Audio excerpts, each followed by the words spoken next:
Hello friends, ರೀಸೆಂಟಾಗಿ ನಾವು ಎಲ್ಲ ಫ್ಯಾಮಿಲಿ ಮೆಂಬರ್ಸ್ ಎಲ್ಲ ಉತ್ಸವ ರಾಕ್ ಗಾರ್ಡನ್ಗೆ ವಿಸಿಟ್ ಮಾಡಿದ್ವಿ. ಅಲ್ಲಿದು ಫೀ ಬಗ್ಗೆ ನಾನು ನಿಮಗೆ ಫುಲ್ಲಿ ಡೀಟೇಲಾಗಿ ಹೇಳ್ತಾ ಇದ್ದೀನಿ. ಅಡಲ್ಟಿಗೆ ಎಷ್ಟು ಚಾರ್ಜ್ ಮಾಡ್ತಾರೆ ಮತ್ತು ಕಿಡ್ಸಿಗೆ ಎಷ್ಟು ಚಾರ್ಜ್ ಮಾಡ್ತಾರೆ.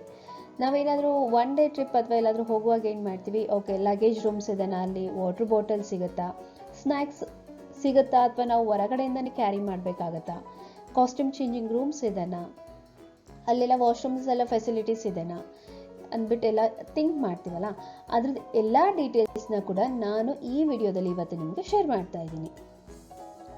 ಉತ್ಸವ ರಾಕ್ ಗಾರ್ಡನ್ ಇರೋದು ಹುಬ್ಳಿ ಹತ್ರ. ಹುಬ್ಳಿಯಿಂದ ಅದು 37 ಕಿಲೋಮೀಟರ್ಸ್ ಇದೆ. ಆದರೆ ನಾವು ಜರ್ನಿ ಸ್ಟಾರ್ಟ್ ಮಾಡಿದ್ದು ದಾವಣಗೆರೆಯಿಂದ ಅದು ಬಂದ್ಬಿಟ್ಟು 120 ಕಿಲೋಮೀಟರ್ಸ್ ಇದೆ. It's around take approximately 130 hours, 1 hour 30 minutes ತೊಗೊಳುತ್ತೆ. ನಾವು ಬೆಳಗ್ಗೆ 8 o'clock ನಮ್ಮ ಜರ್ನಿನ ನಾವು ಸ್ಟಾರ್ಟ್ ಮಾಡಿದ್ವಿ. 9:30 ಅಷ್ಟೊತ್ತಿಗೆ ನಾವು ಎಕ್ಸಾಕ್ಟ್ ಅಲ್ಲಿ ರೀಚ್ ಆದ್ವಿ. ನೀವು ದಾವಣಗೆರೆಯಿಂದ ಹೊರಡುವಾಗ ನಿಮಗೆ ಲೆಫ್ಟ್ ಸೈಡಿಗೆ ಅದು ರಾಕ್ ಗಾರ್ಡನ್ ಅಂದ್ಬಿಟ್ಟು ನಿಮಗೆ ಕಾಣಿಸುತ್ತೆ. ಆ ಬೋರ್ಡ್ ಕಾಣಿಸಿದ ಮೇಲೆ ಸ್ವಲ್ಪ ನೀವು ಮುಂದೆ ಹೋಗಿ ಯೂ ಟರ್ನ್ ತಗೊಂಡು ಆ ಸರ್ವಿಸ್ ರೋಡಿಗೆ ಕನೆಕ್ಟ್ ಆಗಬೇಕಾಗುತ್ತೆ. ಸರ್ವಿಸ್ ರೋಡಿಗೆ ಕನೆಕ್ಟ್ ಆಗಿ ಸ್ವಲ್ಪ ಮುಂದೆ ಹೋದ್ರೇ ನಿಮ್ಗೆ ಅಲ್ಲಿ ಏನು ಸಿಗುತ್ತೆ, ಒಂದು ಎಂಟ್ರಿ ಗೇಟ್ ಸಿಗುತ್ತೆ, ಎಂಟ್ರೆನ್ಸ್ ಗೇಟ್ ಸಿಗುತ್ತೆ. ಅದ್ರ ನೆಕ್ಸ್ಟ್ ನಿಮಗೆ ಒಂದು ಲೇಕ್ ಕೂಡ ಇದೆ. ಎಂಟ್ರಿ ಗೇಟ್ ಹತ್ರ ನೀವು ಯಾರನ್ನಾದ್ರೂ ಡ್ರಾಪ್ ಮಾಡಬೇಕಂದ್ರೆ ಡ್ರಾಪ್ ಮಾಡಿ ಸ್ವಲ್ಪ ಮುಂದೆ ಹೋಗುತ್ತೆ, ನಿಮಗೆ ಪಾರ್ಕಿಂಗ್ ಏರಿಯಾ ಕೂಡ ಚೆನ್ನಾಗಿ ತುಂಬ ಫೆಸಿಲಿಟಿ ಇದೆ. ಪಾರ್ಕಿಂಗ್ ಏರಿಯಾಗೆ ತುಂಬ ಸ್ಪೇಸ್ ಕೂಡ ಕೊಟ್ಟಿದ್ದಾರೆ. ಇಲ್ಲಿ ನೋಡಿ, ಇದು ಪಾರ್ಕಿಂಗ್ ಏರಿಯಾ. ಈ ಪಾರ್ಕಿಂಗ್ ಏರಿಯಾದಲ್ಲಿ ನೀವು ಪಾರ್ಕ್ ಮಾಡಿಬಿಟ್ಟು ನೆಕ್ಸ್ಟ್ ನೀವು ಟಿಕೆಟ್ ಕೌಂಟ್ರಿಗೆ ಹೋಗಬೇಕಾಗುತ್ತೆ. ಆ ಟಿಕೆಟ್ ಕೌಂಟ್ರಿ ಎಲ್ಲಿ ಬರುತ್ತೆ ಅಂದರೆ, ನೀವು ಎಲ್ಲಿ ಡ್ರಾಪ್ ಮಾಡಿರ್ತೀರಾ, ಎಲ್ಲಿ ಎಂಟ್ರಿ ಗೇಟ್ ಇದೆ, that is there only have to take a tickets. ಇಲ್ಲಿದೆ ನೋಡಿ, ಇದೇ ಉತ್ಸವ ಗಾರ್ಡನ್ ಮೇನ್ ಗೇಟ್ ಆಗುತ್ತೆ. ಇಲ್ಲಿ ನಾವು ಟಿಕೆಟ್ ಕೂಡ ತಗೋಬೇಕಾಗುತ್ತೆ. ಟಿಕೆಟ್ ತಗೋಬೇಕಂದ್ರೆ ಟಿಕೆಟಿನ ಫೇರ್ ಎಷ್ಟಿದೆ, ಅದರದ್ದು ಫೀ ಎಷ್ಟಿದೆ ಅಂದ್ಬಿಟ್ಟು ಡೀಟೇಲ್ ಬೇಕಲ್ಲ, ನೆಕ್ಸ್ಟ್ ನೋಡೋಣ ಅಂತೆ. ಇಲ್ಲಿ ನಿಮಗೆ 2 ಆಪ್ಷನ್ಸ್ ಬರುತ್ತೆ. ಒಂದು ಆಪ್ಷನ್ ಬಂದ್ಬಿಟ್ಟು ನಾವು ಬರೀ ಮ್ಯೂಸಿಯಂ ನೋಡ್ತೀವಿ ಅಂದರೆ, ಈ ಮ್ಯೂಸಿಯಂ ನೋಡಲಿಕ್ಕೆ ನಿಮಗೆ ಅರೌಂಡ್ 1.5 to 2 hours ಆದರೆ ಸಾಕಾಗುತ್ತೆ. ಈ ಅಡಲ್ಟ್ಸಿಗೆ 250 ಚಾರ್ಜ್ ಮಾಡ್ತಾರೆ, ಚಿಲ್ಡ್ರನ್ಸಿಗೆ ಬಂದ್ಬಿಟ್ಟು 100 rupees ಚಾರ್ಜ್ ಮಾಡ್ತಾರೆ, 3 to 12 years ಏಜ್ ಗ್ರೂಪಿಗೆ. ಇಲ್ಲಿ ಏನಿರುತ್ತೆ, ಇಲ್ಲಿ ಮೇನ್ ಆಗಿ ಬಂದ್ಬಿಟ್ಟು ಏನಿರುತ್ತೆ, ಥೌಸಂಡ್ಸ್ ಆಫ್ ಸ್ಟ್ಯಾಚ್ಯೂಗಳಿರುತ್ತೆ. ತುಂಬಾ ಸ್ಟ್ಯಾಚ್ಯೂಗಳನ್ನ ತುಂಬ ಚೆನ್ನಾಗಿ ಮಾಡಿದ್ದಾರೆ. ವೆರೈಟೀಸ್ ಆಫ್ ಸ್ಟ್ಯಾಚ್ಯೂಗಳಿರುತ್ತೆ. ಮತ್ತು ಬ್ಯಾನಿಯನ್ ಟ್ರೀ ಇದೆ, ಅದಕ್ಕೆ ತುಂಬ ಬ್ಯೂಟಿಫುಲ್ ಆಗಿ ಕಲರ್ಫುಲ್ ಆಗಿ ಅದನ್ನು ಪೇಂಟ್ ಮಾಡಿದ್ದಾರೆ. ಆಮೇಲೆ ಮದುವೆ ಮಂಟಪಗಳಿರುತ್ತೆ. ಪ್ರತಿಯೊಂದು ಕೂಡ ಎಲ್ಲ ಕಲ್ಚರಲ್ಲೂ ಕೂಡ ಯಾವ್ಯಾವ ರೀತಿ ಮದುವೆಗಳನ್ನು ಮಾಡಿದರೆ ಆ ಒಂದು ಕಲ್ಚರ್ದು ಫೋಟೋಸ್ ಕೂಡ ಅಲ್ಲಿ ಹಾಕಿದ್ದಾರೆ. ಡಿಫ್ರೆಂಟ್ ವೆರೈಟೀಸ್ ಆಫ್ ಕಲ್ಚರ್ದು ಫೋಟೋ ಕೂಡ ಹಾಕಿದ್ದಾರೆ. ರೂರಲ್ ಏರಿಯಾದಲ್ಲಿ ಹೇಗಿರುತ್ತೆ, ಮಕ್ಕಳು ಹೇಗೆ ಆಟ ಆಡ್ತಾರೆ, ಅಲ್ಲಿದು ಪಾಠಶಾಲೆ ಹೇಗಿರುತ್ತೆ, ಅಲ್ಲಿದು ಈಗ ಐರನ್ ಶಾಪು, ಮತ್ತು ನಾವೇನಾದರೂ ಬಟ್ಟೆ ಎಲ್ಲ ಐರನ್ ಮಾಡುವಾಗ ಈಗಿಂದು ಐರನ್ ಶಾಪೇ ಡಿಫ್ರೆಂಟ್ ಇರುತ್ತೆ. ಆಗ ಹಳೆ ಕಾಲದಲ್ಲೆಲ್ಲ ಹೇಗಿತ್ತು, ಕ್ಲಾಸ್ಗಳು ಹೇಗೆ, ಐರನ್ ಶಾಪ್ ಇತ್ತು, ಕಿರಾಣಿ ಅಂಗಡಿ ಹೇಗಿತ್ತು, ಹೀಗೆ ಡಿಫ್ರೆಂಟಾಗಿ ನಿಮ್ಮದು ವಿಲೇಜಿಂದು ಒಂದು ಫುಲ್ಲಿ ಪಿಕ್ಚರ್ನ ಈ ಮ್ಯೂಸಿಯಂನಲ್ಲಿ ನಾವು ನೋಡ್ಬೋದು. ಸೆಕೆಂಡ್ ಆಪ್ಷನ್ ಬಂದ್ಬಿಟ್ಟು ಡೇ ಔಟ್. ಇದು ಸ್ಟಾರ್ಟ್ ಆಗೋದು 9:30 AM ಸ್ಟಾರ್ಟ್ ಆಗಿ 6 PM ವರೆಗೂ ನಮಗಿರುತ್ತೆ.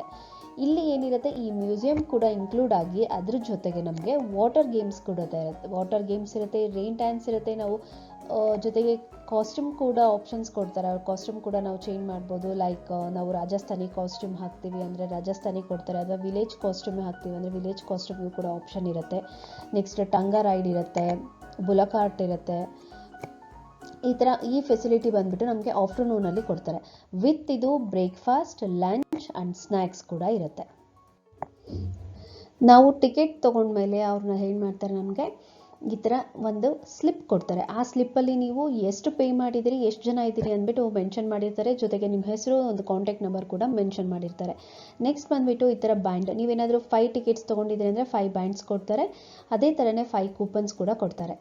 ಈ ಕೂಪನ್ಸ್ ಎಲ್ಲಿ ಯೂಸ್ ಆಗುತ್ತೆ ಅಂದರೆ ನಮಗೆ ಲಂಚ್ ಟೈಮಲ್ಲಿ ಯೂಸ್ ಆಗುತ್ತೆ. ಈ ಕೂಪನ್ ನಾವು ಲಂಚ್ ಟೈಮಲ್ಲಿ ಅವ್ರಿಗೆ ಕೊಟ್ಟಾಗ ಅವ್ರು ನಮಗೆ ಲಂಚ್ ಪ್ರೊವೈಡ್ ಮಾಡ್ತಾರೆ. ಓಕೆನಾ. ಈ 3 ಐಟಮ್ಸ್ನು ಕೂಡ ನಾವು ಈವ್ನಿಂಗ್ 6 o'clock ವರೆಗೂ ಜೋಪಾನ ಮಾಡ್ಕೋಬೇಕಾಗುತ್ತೆ. ಈ ಕೂಪನ್ಸ್ ಒನ್ಸ್ ನಾವು ಲಂಚ್ ಟೈಮಲ್ಲಿ ಕೊಟ್ವಿ ಅಂದರೆ ದಟ್ಸ್ ಆಲ್, ಇದು ಓವರ್ ಆಗುತ್ತೆ. ಆದರೆ ಈ ಒಂದು ಬ್ಯಾಂಡು ಮತ್ತು ಈ ಒಂದು ಸ್ಲಿಪ್ನ ನಾವು 6 o'clock ವರೆಗೂ ಇಟ್ಕೋಬೇಕಾಗುತ್ತೆ. ಯಾಕಂದರೆ ನಾವು ಮುಂದೆ ಹೋಗ್ತಾ ಇದ್ದಾಗ ಈ ಸ್ಲಿಪ್ನ ನಮ್ಮ ಹತ್ರ ಕೇಳ್ತಾರೆ ಅವರು. ನಾವು ಎಂಟ್ರಿ ಮಾಡಿದಾಗ ಏನಾಗುತ್ತೆ, ಈ ಥರ ಅವರು ನಮಗೆ ಕಿರೀಟಗಳನ್ನು ಹಾಕಿಬಿಟ್ಟು ಆರತಿ ಬೆಳಗ್ಗೆ ನಮಗೆ ಅವರು ವೆಲ್ಕಮ್ ಮಾಡ್ತಾರೆ. ಇದು ವೆಲ್ಕಮ್ ಫೋಟೋ ನಾವು ತಗೊಂಡಿರೋದು. ಹಾಗೆ ಸ್ವಲ್ಪ ಮುಂದೆ ಬಂದರೆ ಏನಾಗುತ್ತೆ, ನಮಗೊಂದು ಬಿಲ್ಡಿಂಗ್ ಕಾಣುತ್ತೆ. ಅಲ್ಲಿ ಏನಾಗುತ್ತೆ, ಡಿನ್ನಿಂಗ್ ಟೇಬಲ್ಸ್ ಇರುತ್ತೆ. ಅಲ್ಲಿ ನಮಗೆ ಬ್ರೇಕ್ಫಾಸ್ಟ್ ಪ್ರೊವೈಡ್ ಮಾಡ್ತಾಯಿದ್ರು. ನಾವು ಅರೌಂಡ್ 10 o'clock ಅಷ್ಟೊತ್ತಿಗೆ ನಾವು ಅಲ್ಲಿ ಹೋದ್ವಿ. ನಮಗೆ ಕೂಡ ಬ್ರೇಕ್ಫಾಸ್ಟ್ ಇಡ್ಲಿ ದೋಸೆ ಅವೈಲೇಬಲ್ ಇತ್ತು. ಅದು ತುಂಬ ಚೆನ್ನಾಗಿತ್ತು. ಅದನ್ನೆಲ್ಲ ತೊಗೊಂಡು ಟೀ ಎಲ್ಲ ಫಿನಿಷ್ ಮಾಡೋ ಅಷ್ಟೊತ್ತಿಗೆ 10:45 11 ಆಗಿತ್ತು. ಅಷ್ಟೊತ್ತಿಗೆ ನಾವು ಹೊರಗಡೆ ಈ ಆಫ್ಟರ್ ಇದು ಬ್ರೇಕ್ಫಾಸ್ಟ್ ಸೆಕ್ಷನ್ ಏನಿದೆ ಆ ಸೆಕ್ಷನ್ ಫಿನಿಶ್ ಆದಮೇಲೆ ಅಲ್ಲೇ ಹೊರಗಡೆ ನಮಗೆ ಒಂದು 10 minutes ಮ್ಯಾಜಿಕ್ ಶೋ ಇಟ್ಟಿದ್ರು. ಮ್ಯಾಜಿಕ್ ಶೋ ಎಲ್ಲ ಮುಗಿಸ್ಕೊಂಡು ಹಾಗೆ ಸ್ವಲ್ಪ ಮುಂದೆ ಹೋದ್ವಿ. ಓಕೆ, ಇಲ್ಲಿವರೆಗೂ ಬಂದ್ವಿ. ನಾವು ಬ್ರೇಕ್ಫಾಸ್ಟ್ ಮುಗಿಸಿದ್ವಿ, ಬಟ್ ನಮ್ಮ ಲಗೇಜ್ನ ನಾವೆಲ್ಲೂ ಡ್ರಾಪ್ ಮಾಡಲಿಲ್ಲ ಅಂದ್ಕೊಂಡ್ರಾ? ಹಾಗಾದರೆ ಇಲ್ಲೇ ಇದೆ ಏನಿದು, ಈ ನಮಗೆ ಎಲ್ಲಿ ಬ್ರೇಕ್ಫಾಸ್ಟ್ ಫಿನಿಷ್ ಮಾಡಿದ್ವೋ ಅದ್ರ ನೆಕ್ಸ್ಟ್ ಅಲ್ಲೇ ಸ್ವಲ್ಪ ನಿಯರಲ್ಲೇ ನಿಮ್ಗೆ ಏನಾಗುತ್ತೆ ಲಗೇಜ್ ರೂಮ್ ಸಿಗುತ್ತೆ. ಆ ಲಗೇಜ್ ರೂಮಲ್ಲಿ ನೀವು ನಿಮ್ಮ ಬ್ಯಾಗನ್ನು ಬೇಕಾದರೆ ಡ್ರಾಪ್ ಮಾಡ್ಬೋದು. ಆ ಬ್ಯಾಗಲ್ಲಿ ನಾವೆಲ್ಲ ಏನು ಇಟ್ಕೊಂಡಿದ್ವಿ ಅಂದರೆ ಒಂದು ಎಕ್ಸ್ಟ್ರಾ ಪೇರ್ ಆಫ್ ಕ್ಲಾತ್ಸ್ನ ಇಟ್ಕೊಂಡಿದ್ವಿ. ಬಿಕಾಸ್ ನಾವು ವಾಟರ್ ಗೇಮ್ಸ್ ಆಡೋ ಪ್ಲ್ಯಾನ್ ಇತ್ತು. ವಾಟರ್ ಗೇಮ್ಸ್ ಆದಮೇಲೆ ಅಲ್ಲಿ ಬೇಕಾಗೋವಂಥ ಐಟಮ್ಸ್ನ ಕ್ಲಾತ್ಗಳನ್ನು ನಾವಲ್ಲಿ ಆ ಬ್ಯಾಗಲ್ಲಿ ಪ್ಯಾಕ್ ಮಾಡ್ಕೊಂಡು ಬಂದಿದ್ವಿ. ಆ ಬ್ಯಾಗ್ನ ನಾವಿಲ್ಲಿ ಲಗೇಜ್ ರೂಮಲ್ಲಿ ಡ್ರಾಪ್ ಮಾಡಿದ್ವಿ. ಅದೇ ನೆಕ್ಸ್ಟು ಈ ಒಂದು ಬ್ರೇಕ್ಫಾಸ್ಟ್ ಏನು ತೊಗೊಂಡಿದ್ದೀವೋ ಅದ್ರ ನೆಕ್ಸ್ಟೇ ನಿಮಗೆ ವಾಶ್ರೂಮ್ಸ್ ಕೂಡ ಇರುತ್ತೆ. ನೀವೆಲ್ಲ ವಾಶ್ರೂಮ್ಸ್ ಎಲ್ಲ ಮುಗಿಸ್ಕೊಂಡು you can start journey here. ನೀವೆಲ್ಲ ಗಾರ್ಡನ್ನ ನೋಡಲಿಕ್ಕೆ ಸ್ಟಾರ್ಟ್ ಮಾಡ್ಬೋದು. ಅಲ್ಲಿ ಒಬ್ಬರು ನಿಮಗೆ ಗೈಡ್ ಕೂಡ ಇರ್ತಾರೆ. ಅವರು ಯಾವ ವೇಯಲ್ಲಿ ಹೋಗಬೇಕು ಏನಿದು ಅಂದ್ಬಿಟ್ಟು ಜಸ್ಟ್ ಲೈಟಾಗಿ ಎಕ್ಸ್ಪ್ಲೈನ್ ಮಾಡ್ತಾ ಹೋಗ್ತಾರೆ. ಅವರು ಮೈಕ್ ಕೂಡ ಇಟ್ಕೊಂಡಿರ್ತಾರೆ. No need to worry. ಅವ್ರು ತುಂಬ ಮುಂದೆ ಹೋದರೆ ನಮಗೆ ಕೇಳಿಸಲ್ಲ ಆ ಥರ ಏನೂ ಇಲ್ಲ. ಅವರು ಮುಂದೆ ಹೋದಾಗೆ ಅವರು ಅನೌನ್ಸ್ ಮಾಡ್ಕೊಂಡು ಹೇಳ್ತಾ ಹೋಗ್ತಾರೆ. ನಮ್ಗೆ ಆರಾಮಾಗಿ ನಾವು ಕೇಳ್ಬೋದು. ಇಲ್ಲಿಂದ ನೀವು ಸ್ಟಾರ್ಟ್ ಮಾಡ್ತೀರಾ. ನೀವು ಆ ಒಂದು ಸ್ಟ್ಯಾಚ್ಯೂಗಳನ್ನು ನೋಡಲಿಕ್ಕೆ, ಮೀನ್ಸ್ ಮ್ಯೂಸಿಯಂ ಗಾರ್ಡನ್ ಅಂತ ಏನು ಹೇಳ್ತೀವೋ ಅದು it will start from here. ಆ ಗಾರ್ಡನಲ್ಲಿ ನಾವು ಸ್ಟಾರ್ಟ್ ಮಾಡಿದ್ವಿ ಅಂದೆಲ್ಲ ಜರ್ನಿ ಸ್ಟಾರ್ಟ್ ಮಾಡಿದಾಗ ಫಸ್ಟ್ ನಮಗೆ ಸಿಗೋದು ಮುಂದೆ ಹೋಗ್ತಿದ್ದಂಗೆ ಏನಾಗುತ್ತೆ ಈ ಬ್ಯಾನಿಯನ್ ಟ್ರೀ ಸಿಗುತ್ತೆ. ಬ್ಯಾನಿಯನ್ ಟ್ರೀ ಆದಮೇಲೆ ನೆಕ್ಸ್ಟ್ ಮದುವೆ ಮಂಟಪ ಸಿಗುತ್ತೆ. ಈ ಮದುವೆ ಮಂಟಪದಲ್ಲಿ ಸರೌಂಡಿಂಗಲ್ಲಿ ತುಂಬಾ ಅವರು ಫೋಟೋಸ್ಗಳನ್ನು ಬೇರೆ ಬೇರೆ ಕಲ್ಚರಲ್ಲಿ ಯಾವ್ಯಾವ ಥರ ಮದುವೆ ಮಾಡ್ತಾರೆ ಆ ಫೋಟೋಸ್ ಹಾಕಿದ್ದಾರೆ. ನೆಕ್ಸ್ಟ್ ಹಳ್ಳಿ ಕಲ್ಚರ್ದು ಕೂಡ ಎಲ್ಲ ಚೆನ್ನಾಗಿ ಕ್ರಿಯೇಟ್ ಮಾಡಿದ್ದಾರೆ. ಇಲ್ಲೂ ಕೂಡ ನೋಡ್ಬೋದು. ಇಲ್ಲಿ ನೋಡಿ ಎತ್ತಿನ ಗಾಡಿ ಇರೋವಂಥದ್ದು, ಚಿಕ್ಕ ಮಕ್ಕಳೆಲ್ಲ ಆಟ ಆಡ್ತಿರೋದು, ಇಲ್ಲಿ ಸಂತೆ, ಹಳೆ ಕಾಲದ ಮನೆಗಳು ಹೇಗಿದ್ವು ಅನ್ನೋದು ಕೂಡ ಅಲ್ಲಿ ತೋರಿಸಿದ್ದಾರೆ ನಮಗೆ. ಇಲ್ಲಿ ಬಂದ್ಬಿಟ್ಟು ಮಾರ್ಕೆಟು, ಹಸು ದನ ಕರುಗಳನ್ನೆಲ್ಲ ಮಾರಾಟ ಮಾಡೋವಂಥ ಮಾರ್ಕೆಟ್ ಹೇಗಿರುತ್ತೆ ಅಂದ್ಬಿಟ್ಟು ಒಂದು ತುಂಬ ಚೆನ್ನಾಗಿ ಕ್ರಿಯೇಟ್ ಮಾಡಿದ್ದಾರೆ. ಇಲ್ಲಿಂದ ಮುಂದೆ ಹೋಗ್ತಿದ್ದಾಗ ಏನಾಗುತ್ತೆ ಇಲ್ಲಿ ನೀವು ಇದು ಅಂದರೆ ನಾವು ಸ್ವಲ್ಪ ಮಿಸ್ ಮಾಡ್ಕೊಂಡ್ವಿ. ನಾವು ಇದನ್ನು ಕ್ರಾಸ್ ಮಾಡಿ ಹಾಗೆ ಮುಂದೆ ಹೋದ್ವಿ. ಮುಂದೆ ಹೋದ್ಮೇಲೆ ಗೊತ್ತಾಯಿತು ನಮಗೆ ಓಕೆ ಅಲ್ಲೊಂದು ಚಿಕ್ಕ ಮಕ್ಕಳಿಗೆ ಆಟ ಆಡೋ ಥರದ್ದೇನೋ ಇದೆ, ರೋಪ್ ವಾಕ್ ಇದೆ ಅಂದ್ಬಿಟ್ಟು ಮತ್ತೆ ನಾವು ಸ್ವಲ್ಪ ಹಿಂದೆ ಬಂದುಬಿಟ್ಟು ಆ ರೋಪ್ ವಾಕನ್ನು ಫಿನಿಷ್ ಮಾಡಿಕೊಂಡು ನಾವು ಹಾಗೆ ಕಂಟಿನ್ಯೂ ಮಾಡ್ತಾ ಹೋದ್ವಿ. ಆ ರೋಪ್ ವಾಕನ್ನು ಎಲ್ಲ ನಾವು ಮುಗಿಸ್ಕೊಂಡು ಬರೋದ್ರೊಳಗೆ ಅರೌಂಡ್ 1:15 ಆಗಿತ್ತು. 1:30ಗೆ ಆಲ್ರೆಡಿ ಲಂಚಿಗಿದೆ ಬನ್ನಿ ಅಂದ್ಬಿಟ್ಟೆಲ್ಲ ಅವರು ಅನೌನ್ಸ್ ಮಾಡ್ಲಿಕ್ಕೆ ಶುರು ಮಾಡಿದರು. ನಾವು ಹಾಗೆ ಲಂಚ್ ಸೈಡಲ್ಲಿ ಬಂದಾಗ ನಮಗೆ ಯಾವತ್ತಿನ ದಿವಸ ನಮಗೆ ಸಿಕ್ಕಂತಹ ಲಂಚ್ ತುಂಬ ಟೇಸ್ಟಿಯಾಗಿ ತುಂಬ ಚೆನ್ನಾಗಿತ್ತು. ಪಲ್ಯ, ರೊಟ್ಟಿ, ಕಟಕ್ಲು ರೊಟ್ಟಿ ಕೊಟ್ಟಿದ್ದು, ಚಪಾತಿ ಕೂಡ ಇತ್ತು. ಇದ್ರ ಜೊತೆಗೆ ನಿಮಗೆ ಬಜ್ಜಿ ಸಿಗುತ್ತೆ. ಆಮೇಲೆ ವಾಟ್ ಇಸ್ ದ್ಯಾಟ್ ಶೇಂಗಾ ಹೋಳಿಗೆ ಕೂಡ ಕೊಟ್ಟಿದ್ರು. ಅನ್ನ ಸಾಂಬಾರು ಇರುತ್ತೆ. ಶೇಂಗಾ ಹೋಳಿಗೆ ತುಂಬ ಚೆನ್ನಾಗಿತ್ತು. ನಾವು 2 ಶೇಂಗಾ ಹೋಳಿಗೆ ಎಲ್ಲ ತಿನ್ಕೊಂಡ್ವಿ. ಇಷ್ಟು ನಾವು ಫಿನಿಷ್ ಮಾಡೋದ್ರಲ್ಲಿ ನಮಗೆ 2:15 ಆಯಿತು. 2:15 ಆಯಿತು. ಈ ಮ್ಯೂಸಿಯಂ ಏನಿದೆ ಇದು ತುಂಬ ಅರೌಂಡು ಒಂದು 3-4 ಕಿಲೋಮೀಟರ್ಸ್ವರೆಗೂ ನಾವು ವಾಕ್ ಮಾಡ್ಕೊತಾ ಹೋಗಬೇಕಾಗತ್ತೆ. ಅದನ್ನು ನೋಡ್ತಾ ಹೋಗಬೇಕಾಗತ್ತೆ. ಅಷ್ಟೊತ್ತಿಗೆ ಸ್ವಲ್ಪ ನಮಗೆಲ್ಲ ಮಕ್ಕಳಿಗೆಲ್ಲ ಕಾಲು ನೋವು ಬಂತು, ಸಾಕಾಯಿತು, ಟಯರ್ಡ್ ಆಯಿತು ಅನ್ಲಿಕ್ಕೆ ಶುರು ಮಾಡಿದರು. ಬಟ್ ನೆರಳೆಲ್ಲ ಇರುತ್ತೆ, ಚೆನ್ನಾಗಿ ಆರಾಮ್ಸೆ ಮಾಡ್ಬೋದು. ಸ್ವಲ್ಪ ನಡೆಯೋ ಥರ ಇರುತ್ತೆ. ಅಂದರೆ ಎಲ್ಲೂ ನಿಮಗೆ ಬೇಕಾದ ಕುತ್ಕೊಳ್ಳಿಕ್ಕೂ ಕೂಡ ತುಂಬ ಚೆನ್ನಾಗಿ ಪ್ಲೇಸಸ್ ಎಲ್ಲ ಇದೆ, ಕುತ್ಕೋಬೋದು, ಏನು ತೊಂದರೆ ಇಲ್ಲ. ಆದರೆ ತುಂಬ ನಡಿಲಿಕ್ಕಾಗಲ್ಲ ಅನ್ನೋರಿಗೆ ಮಾತ್ರ ಸ್ವಲ್ಪ ಕಷ್ಟ ಆಗುತ್ತೆ. ಯಾಕಂದರೆ ಅಲ್ಲೆಲ್ಲ ಫುಲ್ ನೋಡ್ತಾನೆ ಹೋಗಬೇಕಾಗತ್ತೆ. ನಾವು ಒನ್ ಬೈ ಒನ್ ನೋಡ್ತಾ ಹೋಗ್ಬೋದು. ಅದರಲ್ಲೂ ಕೂಡ ನಿಮಗೆ ಎಲ್ಲಾದರೂ ನೀವು ನೋಡ್ತಾ ಇರುವಾಗ ನಿಮ್ಗೆ ಅಲ್ಲಿ ಫೋಟೋಸ್ ಬೇಕು ಅಂದರೂ ಕೂಡ ನೀವು ಫೋಟೋಸ್ ತೊಗೋಬೋದು. ಜೊತೆಗೆ ಕೆಲವೊಂದು ಫೋಟೋಸ್ ಎಲ್ಲ ತುಂಬ ಚೆನ್ನಾಗಿ ಬಂದಿದ್ದಾವೆ. ಏನಂದರೆ ಈಗ ಮಗು ಅಳ್ತಾ ಇರೋದು, ಮಗು ಆಟ ಆಡ್ತಾ ಇರೋದು, ಹಸುಗಳಿಗೆ ಹುಲ್ಲು ತಿನ್ನಿಸ್ತಾ ಇರೋದು, ಇದನ್ನು ನಾವು ಕೂಡ ಮೀನ್ಸ್ ರಿಯಲಾಗಿ ನಾವು ಅಲ್ಲಿ ನಿಂತ್ಕೊಂಡು ಹುಲ್ಲು ತಿನ್ನಿಸ್ತಾ ಇದ್ದೀವಿ ಅನ್ನೋ ಥರ. ಮಕ್ಕಳದು ಪಾಠಶಾಲೆ ಎಲ್ಲ ಏನಿರುತ್ತೆ ಆ ಪಾಠಶಾಲೆಯಲ್ಲಿ ಒಂದು ಸ್ಲೇಟ್ ಎಲ್ಲ ಎಕ್ಸ್ಟ್ರಾ ಸ್ಲೇಟ್ಸ್ ಎಲ್ಲ ಇತ್ತು. ಅಲ್ಲಿ ನಮ್ಮ ಮಕ್ಕಳು ಕೂಡ ಹೋಗಿಬಿಟ್ಟು ಕೆಳಗಡೆ ಕುತ್ಕೊಂಡು ಸ್ಲೇಟ್ ಇಟ್ಕೊಂಡು ಎಲ್ಲ ಫೋಟೋಸ್ ತೊಗೊಂಡ್ರು. ತುಂಬ ಚೆನ್ನಾಗಿ ನ್ಯಾಚುರಲಾಗಿ ತುಂಬ ಚೆನ್ನಾಗಿ ಬಂತು. ಇಷ್ಟೆಲ್ಲ ಮುಗಿಸ್ಕೊಂಡು ಹೋಗೋದ್ರೊಳಗೆ ನಮಗೆ 2:30 ಆಯಿತು. ಇದಾದ ಮೇಲೆ ನಾವು ಇನ್ನೇನಾಗುತ್ತೆ ಅವ್ರು ನಮಗೆ ಟ್ಯಾಕ್ಟ್ರಿಯಲ್ಲಿ ಕರ್ಕೊಂಡು ಹೋಗ್ತಾರೆ. ಟ್ಯಾಕ್ಟ್ರಿಯಲ್ಲಿ ನಾವು ಎಲ್ಲಿಗೆ ಹೋಗ್ತೀವಿ ಅಂದರೆ ಈ ಸೆಕೆಂಡ್ ಹಾಫಲ್ಲಿ ನಾವು ಏನು ಕಂಪ್ಲೀಟ್ ಮಾಡಬೇಕಾಗಿರೋಂಥ ಈ ಎಲ್ಲ ಆ್ಯಕ್ಟಿವಿಟೀಸ್ನ ಇರುತ್ತಲ್ಲ, ಈ ಎಲ್ಲ ಆ್ಯಕ್ಟಿವಿಟೀಸ್ನ ಮಾಡಲಿಕ್ಕೆ ಅವ್ರು ನಮಗೆ ಟ್ಯಾಕ್ಟ್ರಿಯಲ್ಲಿ ವಿತಿನ್ ರೆಸಾರ್ಟ್ ಒಳಗೆ 1.5 ಕಿಲೋಮೀಟರ್ ಅರೌಂಡ್ ಇದೆ, ಅದನ್ನು ನಾವು ಟ್ಯಾಕ್ಟ್ರಿಯಲ್ಲಿ ನಮಗೆ ಅವ್ರು ಕರ್ಕೊಂಬಂದು ಬಿಡ್ತಾರೆ. ಬಟ್ ನೀವು ನಿಮ್ಮ ಲಂಚ್ ಫಿನಿಶ್ ಆದಮೇಲೆ don't forget to take your luggage ಬ್ಯಾಗನ್ನು ನೀವು ಅಲ್ಲಿ ಇಟ್ಟಿರ್ತೀರ, ಹೌದಾ? ನೀವು ಮ್ಯೂಸಿಯಂ ನೋಡೋಕೆ ಹೋಗುವಾಗ ಲಗೇಜ್ ಬ್ಯಾಗ್ನ ಅಲ್ಲಿ ಡ್ರಾಪ್ ಮಾಡಿರ್ತೀರಲ್ಲ, ಅಲ್ಲಿ ನೀವು ಆ ಲಗೇಜ್ ಬ್ಯಾಗ್ನ ತೊಗೊಳ್ಳೋದನ್ನು ಮರಿಬೇಡಿ. ಆ ಲಗೇಜ್ ಬ್ಯಾಗ್ ತೊಗೊಂಡು ನೆಕ್ಸ್ಟ್ ನೀವು ಟ್ಯಾಕ್ಟ್ರಿ ಹತ್ತಿದ್ರಿ ಅಂದರೆ ನೆಕ್ಸ್ಟ್ ನಿಮಗೆ ಅವರು ಬಿಡೋದು ಈ ಸ್ವಿಮ್ಮಿಂಗ್ ವಾಟರ್ ಗೇಮ್ಸ್ ಎಲ್ಲ ಏನಿರುತ್ತೆ ಆ ಗೇಮ್ಸ್ ಆಟ ಆಡಲಿಕ್ಕೆ ಅಂತ ಆ ಪ್ಲೇಸಿಗೆ ಕರ್ಕೊಂಡು ಹೋಗ್ಬಿಡ್ತಾರೆ. ಅದಕ್ಕೆ ನೀವು ಲಗೇಜ್ ಬ್ಯಾಗ್ನ ಮರಿದೇನೆ ನಿಮ್ಮ ಹತ್ರ ತೊಗೋಬೇಕಾಗುತ್ತೆ. ತೊಗೊಂಡು ಹೋದ್ಮೇಲೆ ಏನಾಗುತ್ತೆ, ಇಲ್ಲಿ ವಾಟರ್ ಗೇಮ್ಸ್ ಇರುತ್ತೆ, ಬೋಟಿಂಗ್ಸ್ ಇರುತ್ತೆ, ರೈನ್ ಡ್ಯಾನ್ಸ್ ಇರುತ್ತೆ, ನೆಕ್ಸ್ಟ್ ಈ ಥರ ಕಾರ್ಟ್ ಎಲ್ಲ ಇರುತ್ತೆ. ಈ ಕಾರ್ಟಲ್ಲಿ ಕೂಡ ನೀವು 1, 2, 3 ರೌಂಡ್ಸ್ ಹೋಗ್ಬೋದು. ನೆಕ್ಸ್ಟ್ ಕಾಸ್ಟ್ಯೂಮ್ಸ್ ಇರುತ್ತೆ, ಕಾಸ್ಟ್ಯೂಮ್ನ ಚೇಂಜ್ ಮಾಡಿ ಫೋಟೋ ಸೆಕ್ಷನ್ಸ್ ಕೂಡ ನೀವು ತೊಗೋಬೋದಾಗೋದು. ಇಲ್ಲಿದೆ ನೋಡಿ, ಈ ಒಂದು ಪ್ಲೇಸಲ್ಲಿ ಏನಾಗುತ್ತೆ, ನಮಗೆ ಆಫ್ಟ್ರು 1.5 ಕಿಲೋಮೀಟರ್ ಆದಮೇಲೆ ಈ ಪ್ಲೇಸಲ್ಲಿ ನಾವು ಇಳಿಬೇಕಾಗುತ್ತೆ. ಈ ಪ್ಲೇಸಲ್ಲಿ ಇಳಿಬಿಟ್ಟು ಇನ್ನು ರಿಮೈನಿಂಗ್ ಏನು ಆ್ಯಕ್ಟಿವಿಟೀಸ್ ಇದನ್ನು ಅದನ್ನು ನಾವು ಕಂಟಿನ್ಯೂ ಮಾಡ್ಕೋಬೋದು. ಹಾಗೆ ನಿಮ್ಗೆ ಏನಾದರೂ ವಾಟರ್ ಬಾಟಲ್ಸ್ ಇತ್ತು ಅಂದರೆ ನೀವು ವಾಟರ್ ಬಾಟಲ್ನ ಕ್ಯಾರಿ ಮಾಡಿ. ನಿಮಗೆ ನಾವು ಎಲ್ಲಿ ಬ್ರೇಕ್ಫಾಸ್ಟ್ ತೊಗೊಂಡ್ವಿ ಅಲ್ಲಿ ನಿಮಗೆ ಫಿಲ್ಟರ್ ವಾಟರ್ ಫೆಸಿಲಿಟಿ ಇರುತ್ತೆ, ನೀವು ಅಲ್ಲಿ ರಿಫಿಲ್ ಮಾಡ್ಕೋಬೋದು. ಅದರ್ವೈಸ್ ನೀವು ಇಲ್ಲಿ ಬಂದ್ರಿ ಅಂದಾಗ ಇಲ್ಲೂ ಕೂಡ ನಿಮ್ಗೊಂದು ಫಿಲ್ಟರ್ ವಾಟರ್ ಫೆಸಿಲಿಟಿ ಇರುತ್ತೆ, ಅಲ್ಲೂ ಕೂಡ ನೀವು ಬಾಟಲ್ನ ಫಿಲ್ ಮಾಡ್ಕೋಬೋದು. ನಾವೀಗ ಎಲ್ಲಿದ್ದೀವಿ ಅಂದರೆ ಸೆಕೆಂಡ್ ಹಾಫ್ ಕಂಪ್ಲೀಟ್ ಮಾಡಲಿಕ್ಕೆ ಅವ್ರು ಕರ್ಕೊಂಬಂದುಬಿಟ್ಟಿರೋಂಥ ಈ ಟ್ರ್ಯಾಕ್ಟ್ರಿಯಲ್ಲಿ ಅವ್ರು ನಮಗೆ ಕರ್ಕೊಂಬಂದುಬಿಟ್ಟಿರೋಂಥ ಪ್ಲೇಸಲ್ಲಿ ನಾವಿದ್ದೀವಿ. ಈಗ ಆ ಪ್ಲೇಸಲ್ಲಿ ನಾವೇನು ಮಾಡಿದ್ವಿ, ಫಸ್ಟ್ ಏನು ಮಾಡಿದ್ವಿ, ನಾವು ಎತ್ತಿನ ಗಾಡಿಯಲ್ಲಿ ಒಂದು ರೌಂಡ್ ಹೋದ್ವಿ. ಎತ್ತಿನ ಗಾಡಿ ಆದಮೇಲೆ ನೆಕ್ಸ್ಟ್ ಟಾಂಗಾದಲ್ಲಿ ಒಂದು ರೌಂಡ್ ಬೇಕು ಅಂತ ಮಕ್ಕಳೆಲ್ಲ ಕೇಳ್ತಾಯಿದ್ರು, ಸೊ ಅದನ್ನು ಕೂಡ ಒಂದು ರೌಂಡ್ ಹೋಗಿ ಬಂದ್ವಿ. ಅದಾದಮೇಲೆ ಕಾಸ್ಟ್ಯೂಮ್ ಫೋಟೋಶೂಟ್, ನಿಮ್ಗೆ ಏನಾದರೂ ಇಂಟ್ರೆಸ್ಟ್ ಇತ್ತು ಅಂದರೆ ಕಾಸ್ಟ್ಯೂಮ್ ರಾಜಸ್ಥಾನಿ ಕಾಸ್ಟ್ಯೂಮ್ ಇದೆ, ಲಂಬಾಣಿ ಕಾಸ್ಟ್ಯೂಮ್ ಇರುತ್ತೆ, ಇಲ್ಲಾಂದರೆ ಹುಬ್ಬಳ್ಳಿ ಸ್ಟೈಲಲ್ಲಿ ಕಾಸ್ಟ್ಯೂಮ್ಸ್ ಕೂಡ ಇರುತ್ತೆ. ಅದರಲ್ಲಿ ಯಾವ್ದು ಬೇಕೋ ನೀವು ಅದೆಲ್ಲದನ್ನು ಟ್ರೈ ಮಾಡ್ತೀರಾ ಅಂದರೂ ಕೂಡ ನೀವು ಟ್ರೈ ಮಾಡ್ಬೋದು. ಬಟ್ ನಾವೆಲ್ಲ ಟ್ರೈ ಮಾಡಿದ್ದು ಫಸ್ಟ್ ನಾವು ರಾಜಸ್ಥಾನಿ ಟ್ರೈ ಮಾಡುವಾಗ ಏನಾಯಿತು ಅಂದರೆ ನಾವು ಏನು ಡ್ರೆಸ್ ಹಾಕ್ಕೊಂಡೋಗಿರ್ತೀವೋ ಅದರ ಮೇಲೇ ನಾವು ಅದನ್ನು ವೇರ್ ಮಾಡೋ ಅಂಥ ಆಪ್ಷನ್ ಇದೆ. ನಾವು ಮತ್ತೆ ಫುಲ್ಲಿ ಚೇಂಜ್ ಮಾಡ್ತೀವಿ, ಅದಕ್ಕೆಲ್ಲ ಆಪ್ಷನ್ ಇಲ್ಲ. ಅದ್ರ ಮೇಲೇ ನಾವು ಅವ್ರು ಕೊಟ್ಟಿರೋಂಥ ಡ್ರೆಸ್ಸನ್ನು ವೇರ್ ಮಾಡಬೇಕಾಗತ್ತೆ. ಅದನ್ನು ವೇರ್ ಮಾಡುವಾಗ ಏನಾಯಿತು, ಅದರದ್ದು ಸ್ಲೀವ್ಸ್ ಬಂದುಬಿಟ್ಟು ನಾರ್ಮಲ್ ಸ್ಲೀವ್ಸ್ ಇರುತ್ತೆ. ಬಟ್ ನಮ್ಮದು ಲೆಂತ್, ನಾನು ಹಾಕ್ಕೊಂಡಿದ್ದ ಅವತ್ತಿನ ಡ್ರೆಸ್ಸಿಂದ ಲೆಂತ್ ಬಂದುಬಿಟ್ಟು 3/4 ಇತ್ತು. 3/4 ಇರೋದಕ್ಕೆ ಏನಾಯಿತು, ಅದು ನಂದು ಸ್ಲೀವ್ಸ್ ಎಲ್ಲ ಹೊರಗಡೆ ಕಾಣ್ತಾ ಇತ್ತು. ಸೊ ಅದನ್ನು ಕವರ್ ಮಾಡಲಿಕ್ಕೆ ಏನು ಮಾಡಿದೆ, ನಾನು ದುಪ್ಪಟ್ಟನ ಫುಲ್ಲಿ ಹೆಡ್ ಮೇಲೆ ಕವರ್ ಮಾಡ್ಕೊಂಡು ಸ್ಲೀವ್ಸ್ ಹ್ಯಾಂಡ್ಸ್ ಎಲ್ಲ ಕವರ್ ಮಾಡಿ. ಬಟ್ ಅಷ್ಟೊಂದು ಚೆನ್ನಾಗಿ ಬರಲಿಲ್ಲ ಅವತ್ತದು ಫೋಟೋಸ್ ಎಲ್ಲ ನನಗೆ.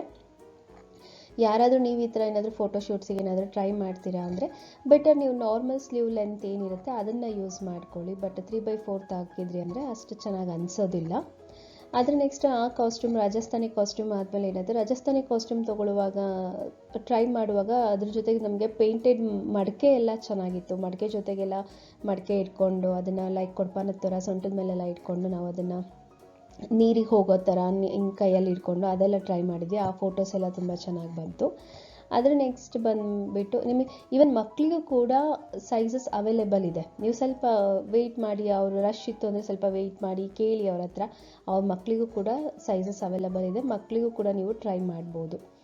ಆಫ್ಟರ್ ದಟ್ ನಾವು ಅದಾದಮೇಲೆ ಏನು ಮಾಡಿದ್ವಿ ಅಂದರೆ ಈ ಹುಬ್ಬಳ್ಳಿ ಸ್ಟೈಲ್ ಸ್ಯಾರಿ, ಇಳ್ಕಲ್ ಸ್ಯಾರಿ ಬರುತ್ತಲ್ಲ, ಕಾಟನ್ ಚೆಕ್ಸ್ ಸ್ಯಾರಿ, ಅದನ್ನು ಕೂಡ ಟ್ರೈ ಮಾಡಿದ್ವಿ.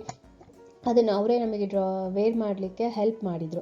ಅದನ್ನು ವೇರ್ ಮಾಡಾದ್ಮೇಲೆ ನೆಕ್ಸ್ಟು ಅವ್ರ ಕಡೆಯಲ್ಲೇ ನಮಗೆ 2 ಗುಂಡಿನ ಸರ ಕೊಟ್ಟರು. ಆ ಸರನೂ ಹಾಕ್ಕೊಂಡು ವಿಭೂತಿ ಹಚ್ಚಿದ್ರು, ಕುಂಕುಮನೂ ಕೂಡ ಇಟ್ಟರು. ವಿತಿನ್ 5 ಮಿನಿಟ್ಸಲ್ಲಿ ನಮಗೆ ಆ ಒಂದು ಹಳ್ಳಿ ಲುಕ್ಕಲ್ಲಿ ಏನು ಇರುತ್ತೋ ಆ ಲುಕ್ ಆಟೋಮೆಟಿಕ್ಕಾಗಿ ತುಂಬ ಚೆನ್ನಾಗಿ ಆ ಲುಕ್ ಬಂತು. ಅದ್ರ ಜೊತೆಗೆ ಅಲ್ಲಿದು ಆ ಒಂದು ಲುಕ್ಕಿಗೆ ಫೋಟೋಶೂಟ್ಸ್ ಮ್ಯಾಚ್ ಆಗೋ ಥರ ಏನಾಯಿತು, ಅಲ್ಲಿ ಒನಕೆ ಇಟ್ಟಿದ್ರು, ರುಬ್ಬೋಕಲ್ಲಿ ಇಟ್ಟಿದ್ರು. ಅದೇ ಥರನೇ ನಾವೇನು ಮಾಡಿದ್ವಿ, ಫೋಟೋಸ್ ಎಲ್ಲ ತೊಗೊಂಡ್ವಿ. ಅದು ಫೋಟೋಸ್ ಕಾಸ್ಟ್ಯೂಮ್ ಜೊತೆಗೆ ತುಂಬ ಚೆನ್ನಾಗಿ ಎಂಜಾಯ್ ಮಾಡಿದ್ವಿ. ಅದಾದಮೇಲೆ ನಾವು ನೆಕ್ಸ್ಟ್ ಹೋಗಿದ್ದು ಬೋಟಿಂಗಲ್ಲಿ 4 ಮೆಂಬರ್ಸ್ ಕೂತ್ಕೊಳ್ಳೋ ಅಂಥ ಆಪ್ಷನ್ಸ್ ಇರುತ್ತೆ, ಪೆಡ್ಲಿಂಗ್ ಇರುತ್ತೆ, ನಾವು ಪೆಡಲ್ ಮಾಡಿಕೊಂಡು ಬೋಟಿಂಗ್ ಹೋಗ್ಬೋದು. ಆಫ್ಟರ್ ದಟ್ ಬೋಟಿಂಗ್, ಕಯಾಕಿಂಗ್ ಕೂಡ ಇತ್ತು. ಕಯಾಕಿಂಗ್ ಆದರೆ ನಾವು ಅದಕ್ಕೆ ಇಂಟ್ರೆಸ್ಟ್ ತೋರಿಸ್ಲಿಲ್ಲ, ಬೇಡ ಅಂತ ಅಂದ್ಕೊಂಡು ನಾವು ಅದನ್ನು ಆಟಾಡೋಕ್ಕೆ ಹೋಗಲಿಲ್ಲ. ನಿಮಗೂ ಇಂಟ್ರೆಸ್ಟ್ ಇತ್ತು ಅಂದರೆ ನೀವು ಕಯಾಕಿಂಗ್ ಕೂಡ ಆಟ ಆಡ್ಬೋದು. ಆಫ್ಟರ್ ದಟ್ ನಾವು ಸ್ವಿಮ್ಮಿಂಗ್ ಹೋಗೋಣ, ವಾಟರ್ ಗೇಮ್ಸ್ ಆಡೋಣ ಅಂದ್ಬಿಟ್ಟು ಪ್ಲ್ಯಾನ್ ಮಾಡಿದ್ವಿ. ವಾಟರ್ ಗೇಮ್ಸ್ ಆಡಲಿಕ್ಕೆ ಏನಾಯಿತು ಅಂದರೆ ಅಲ್ಲಿ ನಾವು ನಾವು ಅಡಲ್ಟ್ಸ್ ಎಲ್ಲ ಏನು ಮಾಡಿದ್ವಿ, ನಾರ್ಮಲ್ ಕಾಟನ್ ಡ್ರೆಸ್ ಎಲ್ಲ ಹಾಕಿದ್ವಿ. ಆದರೆ ಕಾಟನ್ ಡ್ರೆಸ್ಸಲ್ಲಿ ವಾಟರ್ ಗೇಮ್ಸಲ್ಲಿ ಆಡಲಿಕ್ಕೆ ಅಲೋ ಇರಲಿಲ್ಲ. ಬಟ್ ಕಿಡ್ಸಿಗೆಲ್ಲ ನಾವು ಜೆರ್ಸಿ ಮೆಟೀರಿಯಲು, ನೈಲಾನ್ ಮೆಟೀರಿಯಲ್ದು ಟೀ ಶರ್ಟ್ಸು, ಶಾರ್ಟ್ಸ್ ಎಲ್ಲ ತೊಗೊಂಬಂದಿದ್ವಿ. ಅವರಿಗೆಲ್ಲ ಚೇಂಜ್ ಮಾಡಿಬಿಟ್ಟು ಅವರನ್ನು ನಾವು ವಾಟರ್ ಗೇಮ್ಸ್ ಎಲ್ಲ ಆಟ ಆಡೋಕ್ಕೆ ಬಿಟ್ವಿ. ಆಮೇಲೆ ನಾವೆಲ್ಲ ಏನು ಮಾಡಿದ್ವಿ ಅಂದರೆ ಅಲ್ಲೇ ನಮಗೆ ಅದು ಒಂದು ಫೆಸಿಲಿಟಿ ಕೊಟ್ಟಿದ್ದಾರೆ. ನೀವೇನಾದರೂ ವಾಟರಲ್ಲಿ ಇಡಬೇಕು ಅಂದರೆ ನೀವು ಇಲ್ಲಿ ಕ್ಲಾತನ್ನ ಟೀ ಶರ್ಟ್ ಕೊಡ್ತಾರೆ, ಹಾಗೆ 3/4 ಇರುತ್ತೆ, ಸ್ವಲ್ಪ ಲೆಂತ್ ಇರುತ್ತೆ ಪ್ಯಾಂಟು, ಅದನ್ನು ನೀವು ತೊಗೋಬೇಕಾಗತ್ತೆ ಅವ್ರ ಹತ್ರ. It's like polyester, nylon, Jersey ಆ ಮೆಟೀರಿಯಲ್ ಇರುತ್ತೆ. ವಾಟರ್ನ ತುಂಬ ಅಬ್ಸರ್ವ್ ಏನು ಮಾಡ್ಕೊಳ್ಳಲ್ಲ ಅದು. ಆ ಮೆಟೀರಿಯಲ್ ಇರುತ್ತೆ. ಆ ಮೆಟೀರಿಯಲ್ ಕ್ಲಾತ್ ಅವೈಲೇಬಲ್ ಇರುತ್ತೆ. ನಿಮ್ಮ ಸೈಜ್ ಕೂಡ ಮೀಡಿಯಮ್, ಸ್ಮಾಲ್ ಸೈಜ್ ಏನಿರುತ್ತೆ ಅದನ್ನು ನೋಡ್ಕೊಂಡು ನೀವು ಅದನ್ನು ಕ್ಲಾತ್ನ ಸೆಲೆಕ್ಟ್ ಮಾಡ್ಕೋಬೋದು. ಇದನ್ನು ನೀವು ತೊಗೋಬೇಕಾಗಿದ್ದ ಟೈಮಲ್ಲಿ ನೀವು 100 ರುಪೀಸ್ನ ಡೆಪಾಸಿಟ್ ಮಾಡಬೇಕಾಗುತ್ತೆ. 100 ರುಪೀಸ್ ಡೆಪಾಸಿಟ್ ಮಾಡಿದರೆ ನೀವು ರಿಟರ್ನ್ ಮಾಡಿದಾಗ ಏನು ಮಾಡ್ತಾರೆ, ಅವ್ರು 40 ರುಪೀಸ್ನ ಕಟ್ ಮಾಡಿಕೊಂಡು 60 ರುಪೀಸ್ನ ನಿಮಗೆ ರಿಟರ್ನ್ ಮಾಡ್ತಾರೆ. ಈ 40 ರುಪೀಸ್ ಏನಕ್ಕೆ ಅಂದರೆ ಅದು ನೆಕ್ಸ್ಟ್ ಕ್ಲಾತ್ನ ಲ್ಯಾಂಡ್ರಿ ವಾಶಿಗೆ ಕೊಡಲಿಕ್ಕೆ ಅಂತ ಅವ್ರು ಹೇಳ್ತಾರೆ. But I also hope that ಅವ್ರು ವಾಶ್ ಮಾಡಿ ಕೊಡ್ತಾರೆ ನೆಕ್ಸ್ಟ್ ನಮಗೆ ಅಂತಲೂ ಕೂಡ ನಾನು ಹಾಗೆ ಅಂದ್ಕೊಂಡಿದ್ದೀವಿ. ಆಮೇಲೆ ಈ ಕ್ಲಾತ್ನ ನೀವು ತೊಗೋಬೇಕು ಅಂದರೆ ನೀವು ಹೋಗಬೇಕಾಗಿದ್ದು ಕಾಸ್ಟ್ಯೂಮಲ್ಲಿ, ಎಲ್ಲಿ ನೀವು ಕಾಸ್ಟ್ಯೂಮ್ ಚೇಂಜ್ ಮಾಡಿರ್ತೀರ. ಕಾಸ್ಟ್ಯೂಮ್ ಅಂತ ಅಂದರೆ ಈ ರಾಜಸ್ಥಾನಿ ಕಾಸ್ಟ್ಯೂಮ್ ಹಾಕಿರ್ತೀರಾ ಅಥವಾ ಹಳ್ಳಿ ಟೈಪ್ ಕಾಸ್ಟ್ಯೂಮ್ ಹಾಕಿರ್ತೀರಲ್ಲ, ಆ ಒಂದು ಪ್ಲೇಸಲ್ಲೇ ಸೈಡಲ್ಲಿ ಒಂದು ಕೌಂಟರಲ್ಲಿ ಈ ಕ್ಲಾತ್ ಕೂಡ ಕೊಡಲಿಕ್ಕೆ ಅವರು ಫೆಸಿಲಿಟಿ ಮಾಡ್ಕೊಂಡಿದ್ದಾರೆ. ನಾವು ನೆಕ್ಸ್ಟ್ ಈಗ ಆ ಕ್ಲಾತ್ನೆಲ್ಲ ಕಲೆಕ್ಟ್ ಮಾಡಿಕೊಂಡು ನೆಕ್ಸ್ಟ್ ವಾಶ್ರೂಮ್ ಪಕ್ಕದಲ್ಲಿ ತುಂಬ ದೊಡ್ಡದಾಗಿ ತುಂಬ ಚೆನ್ನಾಗಿ ಡ್ರೈ ಸ್ಪೇಸ್ ಇದೆ, ಏನೂ ಪ್ರಾಬ್ಲಮ್ ಇಲ್ಲ. ಆರಾಮ್ಸೆ ಅಲ್ಲಿ ನೀವು ನೆಕ್ಸ್ಟ್ ಕಾಸ್ಟ್ಯೂಮ್ ಚೇಂಜ್ ಮಾಡ್ಕೋಬೋದು. ವಾಟರ್ ಗೇಮ್ಸ್ ಆಡಲಿಕ್ಕೆ ಏನು ಬೇಕೋ ಆ ಕಾಸ್ಟ್ಯೂಮ್ ನೀವು ತೊಗೊಂಬಂದಿರ್ತೀರಲ್ಲ ಆ ಕಾಸ್ಟ್ಯೂಮ್ನ ಹಾಕ್ಕೊಂಡು ನಾವು ಕೂಡ ವಾಟರ್ ಗೇಮ್ಸ್ ಆಡೋಣ ಅಂದ್ಬಿಟ್ಟು ಮಕ್ಕಳ ಜೊತೆಗೆಲ್ಲ ಹೋಗಿದ್ವಿ. ತುಂಬ ಅಲ್ಲೂ ಅರೌಂಡ್ 1.5 hours ಸ್ಪೆಂಡ್ ಮಾಡಿದ್ವಿ. ರೈನ್ ಡ್ಯಾನ್ಸ್ ಕೂಡ ಆಪ್ಷನ್ ಇತ್ತು. ಒಳ್ಳೊಳ್ಳೆ ಮ್ಯೂಸಿಕ್, ಒಳ್ಳೊಳ್ಳೆ ಸಾಂಗ್ಸ್, ಕನ್ನಡ ಹಿಂದಿ ಸಾಂಗ್ಸ್ ಎಲ್ಲ ಹಾಕಿದ್ರು. ಅದ್ರ ಜೊತೆಗೆ ನಾವು ಕೂಡ ಡ್ಯಾನ್ಸ್ ಮಾಡ್ಕೊಂಡು ರೈನ್ ಡ್ಯಾನ್ಸ್ ಕೂಡ ಎಂಜಾಯ್ ಮಾಡಿದ್ವಿ. ಬೈ ದ ಟೈಮ್ ನಾವು ಫುಲ್ಲಿ ಟಯರ್ಡ್ ಅಪ್ ಆಗೋಯ್ತು ನಮಗೆ. ತುಂಬ ಚೆನ್ನಾಗಿ ಎಂಜಾಯ್ ಮಾಡಿದ್ವಿ. ಲಾಸ್ಟಿಗೆ ಬಂದುಬಿಟ್ಟು ಮಂಡಕ್ಕಿ, ಬಜ್ಜಿ, ಬೋಂಡ ಕಾಯ್ತಾ ಇತ್ತು.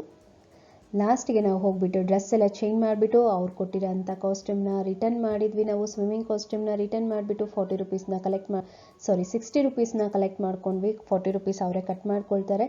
40 ರುಪೀಸ್ ಕಟ್ ಮಾಡ್ಕೊಂಡ್ಮೇಲೆ ನಾವೆಲ್ಲ ಫ್ರೆಶ್ ಅಪ್ ಆಗಿಬಿಟ್ಟು ನಮಗೋಸ್ಕರ ಅಲ್ಲಿ ಖಾರ ಮಂಡಕ್ಕಿ ಕಾಯ್ತಾ ಇತ್ತು. ಹಾಗೆ ಬಿಸಿ ಬಿಸಿ ಬಜ್ಜಿ, ಬೋಂಡ ಎಲ್ಲ ಇತ್ತು. ಜೊತೆಗೆ ಟೀ ತುಂಬ ಚೆನ್ನಾಗಿತ್ತು. ಆ ಟೀನೂ ಕುಡ್ಕೊಂಡು ಬಜ್ಜಿ ಅದನ್ನೆಲ್ಲ ಮುಗಿಸ್ಕೊಂಡು ಆವತ್ತಿನ ದಿವಸ ನಮ್ಮದು ಹೋಲ್ ಡೇ ಪ್ಯಾಕೇಜ್ ತುಂಬ ಚೆನ್ನಾಗಿ ನಾವು ಎಂಜಾಯ್ ಮಾಡಿದ್ವಿ. ಆ ಟೈಮಲ್ಲಿ ಏನಾಯಿತು ಅಂದರೆ ಇನ್ ಬಿಟ್ವೀನ್ ನಾವು ಏನು ಹೇಳಿದೆ, ಕಾಸ್ಟ್ಯೂಮು ಅಲ್ಲಿ ನಮ್ಮ ಜೊತೆಗೆ ಮೀನ್ಸ್ ನಮ್ಮ ಗ್ರೂಪಲ್ಲೇ ಒಬ್ಬರು ಬಂದವರು ಏನು ಮಾಡಿದರು, ಅವರು ಕೂಡ ಲಂಬಾಣಿ ಕಾಸ್ಟ್ಯೂಮ್, ರಾಜಸ್ಥಾನಿ ಕಾಸ್ಟ್ಯೂಮ್ ಯಾವುದು ತೊಗೊಂಡ್ರು. ಆ ಕಾಸ್ಟ್ಯೂಮ್ ಎಲ್ಲ ಆದಮೇಲೆ ಅವರು ಕೂಡ ಈ ವಿಲೇಜ್ ಕಾಸ್ಟ್ಯೂಮ್ ಕೂಡ ಟ್ರೈ ಮಾಡ್ತೀವಿ ಅಂದ್ಬಿಟ್ಟು ವಿಲೇಜ್ ಕಾಸ್ಟ್ಯೂಮ್ ಎಲ್ಲ ಟ್ರೈ ಮಾಡಿದ್ರು. ವಿಲೇಜ್ ಕಾಸ್ಟ್ಯೂಮ್ ಟೈಮಲ್ಲಿ ಏನಾಯಿತು, ಅಲ್ಲಿ ಅವರು ಏನು ಮಾಡ್ತಾರೆ, 2 ಗುಂಡಿನ ಸರ ಕೊಡ್ತಾರೆ ನಮಗೆ. ಸರ, ವಿಭೂತಿ, ಕುಂಕುಮ ಅದೆಲ್ಲ ಹಚ್ತಾರೆ ಅಂತ ಹೇಳಿದ್ನಲ್ಲ, ಅದನ್ನೆಲ್ಲ ಟ್ರೈ ಮಾಡಿ ಫೋಟೋ ಸೆಕ್ಷನ್ ಎಲ್ಲ ಮುಗಿಸ್ಕೊಂಡ್ರು. ಅವರು ರಿಟರ್ನ್ ಹೋಗುವಾಗ ಏನು ಮಾಡಿದರು ಅಂದರೆ ಆ ಗುಂಡಿನ ಸರದ ಜೊತೆಗೆ ತಾವು ಹಾಕಿರೋ ಅಂಥ ಗೋಲ್ಡ್ ಚೈನು ಕೊಟ್ಬಿಟ್ಟು ಅವ್ರಿಗೆ ಹೋಗ್ಬಿಟ್ಟಿದ್ದಾರೆ. ಆಮೇಲೆ ಅವರಿಗೆ ಯಾವಾಗೋ ಒಂದು ಸ್ವಲ್ಪ ಮಧ್ಯ ಎಲ್ಲೋ ಒಂದು ಕಡೆ ನೆನಪಾಗಿದೆ, ನಂದು ಚೈನ್ ಕಾಣ್ತಾ ಇಲ್ಲ ಅಂದ್ಬಿಟ್ಟು. ಆಮೇಲೆ ಅವರಿಗೆ ರಿಯಲೈಸ್ ಆಗುತ್ತೆ, ಓಕೆ ನಾನಲ್ಲಿ ಗುಂಡಿನ ಸರ ತೆಗೆದುಕೊಳ್ಳುವಾಗ ಈ ಸರನೂ ಕೊಟ್ಟಿದ್ದೀನಿ ಅಂತ ಅವ್ರಿಗೆ ಗೊತ್ತಾಗುತ್ತೆ. ಆಮೇಲೆ ಅಗೇನ್ ಅವ್ರು ಇಲ್ಲಿ ಬಂದುಬಿಟ್ಟು ಅದನ್ನೆಲ್ಲ ಇನ್ನೊಂದ್ಸಲ ಚೆಕ್ ಮಾಡ್ತಾರೆ. ಆವಾಗ ಆ ಸರ ಅಲ್ಲೇ ಇತ್ತು. ಆ ಸರ ಅಲ್ಲೇ ಇದ್ದರಿಂದ ನೆಕ್ಸ್ಟ್ ಅವ್ರಿಗೆ ಆ ಸರ ಸಿಕ್ತು. Luckily she got her gold chain ಅಂತ ಅನ್ಬೋದು. ಬಟ್ ನೀವು ಕೂಡ ಅಷ್ಟೇ ಹುಷಾರಾಗಿ ಸರ ಏನಾದರೂ ಹಾಕಿದಾಗ ನಿಮ್ಮ ಸರ ಮಾತ್ರ ಅವ್ರಿಗೆ ತೆಕ್ಕೊಡಿ. Okay, thank you, bye.